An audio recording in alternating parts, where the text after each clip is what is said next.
Hey guys, welcome back to Trek on the Tube, and welcome back to another Star Trek review and Easter eggs video. Today, we're talking about Star Trek Short Treks Episode 7, Ask Not. As usual, my thoughts and opinions will come first, and the references and Easter eggs I could find will come after. Don't mind the couch. I know it's in frame, but I'm getting rid of it. In the meantime, it has to be here. You're in frame, couch. Get lost, couch. You're worse than Bob.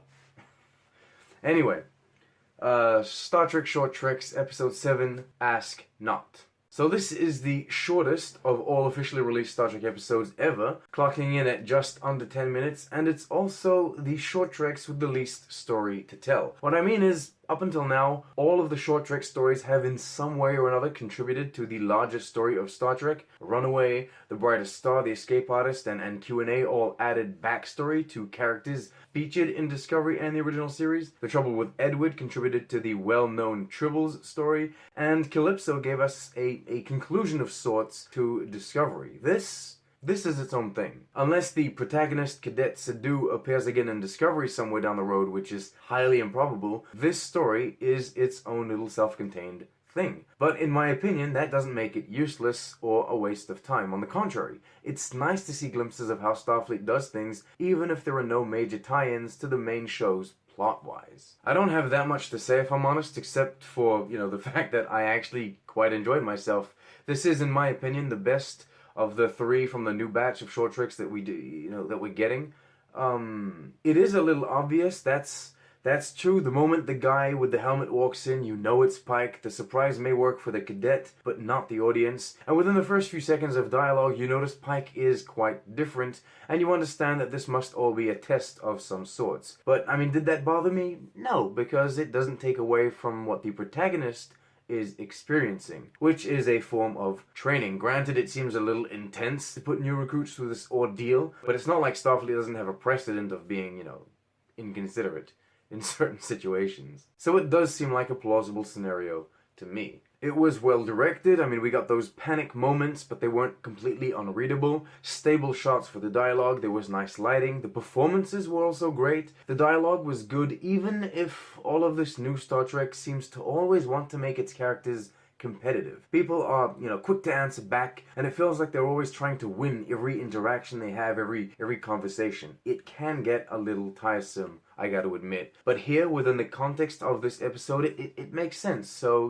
no complaints. The music was good, noticeably good. I really liked the little tune that they had playing over the end credits.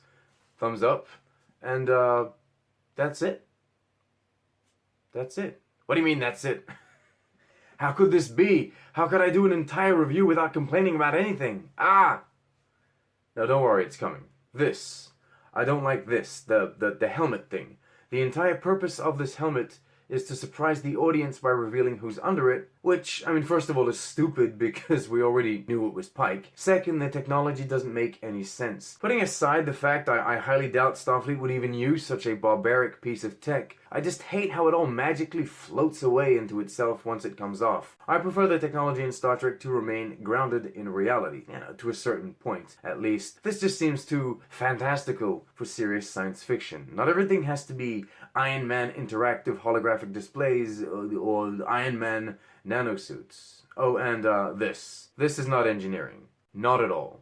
CBS, stop with the foolishness. You're giving people reasons to say this is happening in the Kelvin timeline rather than the Prime timeline. It looks very similar to the brewery in Star Trek 09. And you're giving people reasons to get angry at you for disrespecting and dismissing classic, iconic elements of this beautiful franchise we all love. And why?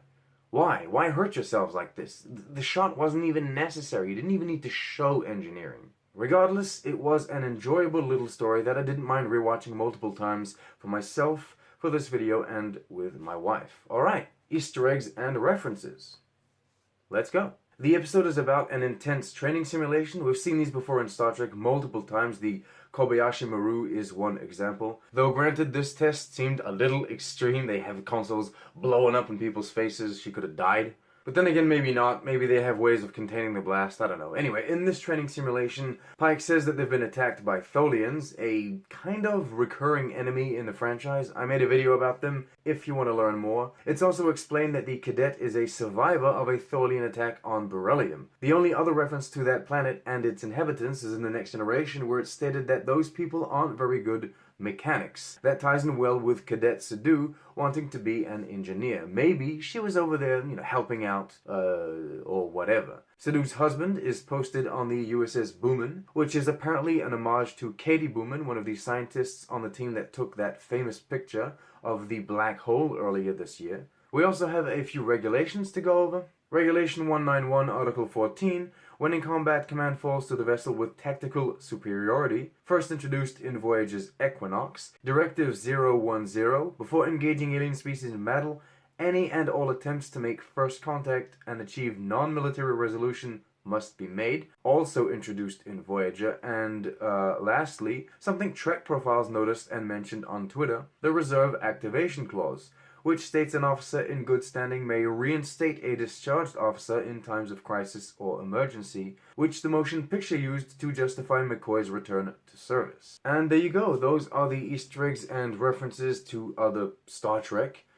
That's my review. What did you think of the episode? What do you think of this very, very short format that they've got going on? Thank you so much for watching. Remember to like, subscribe, share with your friends. Support the channel on Patreon if you can. Be like the people on the screen. And that's it. I love you guys. Live long and prosper.